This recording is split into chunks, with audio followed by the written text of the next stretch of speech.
communication causing damage without you realizing it? Are you often misunderstood? Do you usually find yourself in a tough situation without meaning to be there, intending to be there? My name is Yukti Kapoor Mehandiratta, and as a leadership coach, I've helped more than 100 CXOs to get their communication right. Getting communication right has multiple aspects. Today, in this video, I will share with you what are the 3 different categories of communication that you must be aware of. अगर आप ये 3 categories समझ जाएंगे तो आप अपनी communication category identify करने लगेंगे।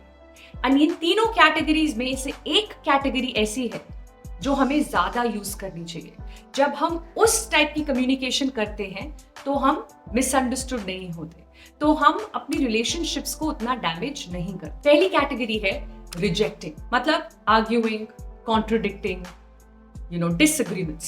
So when we show that disagreement, when we reject what people are saying, when we refuse to accept their point of view, we are indulging in a rejecting communication. The second category of communication is disconfirming communication, which is when we don't bother to respond at all. और कभी-कभी हमारी ऐसी intention नहीं होती to disconfirm, but ऐसा हो जाता है। फॉर एग्जाम्पल, आपको एक मेल आई लेकिन आपने उस मेल का रिस्पॉन्स नहीं दिया। 1 दिन, 2 दिन, 10 दिन, you just did not go back to it.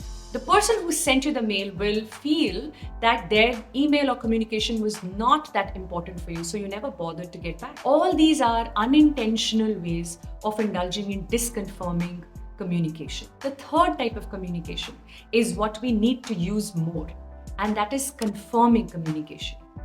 That is when the other person feels respected or at least heard by you. You don't have to necessarily agree with what they are saying in a confirming communication, but you give them the space to speak. You give them the respect to listen to what they are saying. Now, it's very easy to indulge in confirming communication when things are good. जब सब कुछ ठीक चल रहा है तो हम consciously जब बात करते हैं तो हम अपने फ्रेजेस, अपनी लैंग्वेज और अच्छे तरीके से यूज कर सकते हैं। लेकिन स्ट्रेसफुल सिचुएशंस में कंफर्मिंग कम्युनिकेशन कैसे प्रैक्टिस किया जाए? So let me give you 3 quick tips to do this. Instead of saying no problem when somebody is asking you to do something for them, you say and they say thank you, thank you so much कि आपने मेरे लिए किया, and you say no problem. But what if you could change it to it's my pleasure? When you say it's my pleasure, you're showing the willingness to help. When you say no problem, it could also mean that ठीक है, मैंने कर दिया, इतना effort नहीं लगा तो कर दिया. It can mean many things. But the moment you shift these words from no problem to it's my pleasure, it is far more positive. It is showing more willingness from your end to help.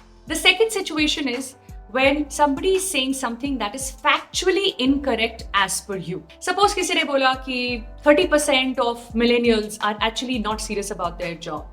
और आपके पास statistics है to prove that this is not true. By default, your response to that would be, no, that's not true. And that can sound like a rejecting communication. If you were to convert this into a confirming communication, you could say something like this. I see what you are trying to say. I hear your point of view. But let me refer to this statistic which proves that it's actually not 30% but XYZ. What do you think about it? When you take this extra effort to put in more words and more, before that, taking that little pause by adding is when you have accepted the other point of view, not yet agreed to it, and in fact used more words to say that you disagree without rejecting them in their face. And the third tip is to see if you can bring in some more inquiry, which means asking open-ended questions to first understand what is being said before you decide to reject or disconfirm the statement made. Remember, when people get to speak, get to say what they want to say, they are more agreeable to accepting your point of view, even if it is different from theirs. We need to consciously bring in verbal softeners, consciously bring in confirming communication so that we can add more to our relationships, so that we can bring in that mutual respect which strengthens any relationship and helps us to keep it going. Communication is not just about being able to say what you want to say. It's about being understood. And most importantly, it's about building a connection with the other person.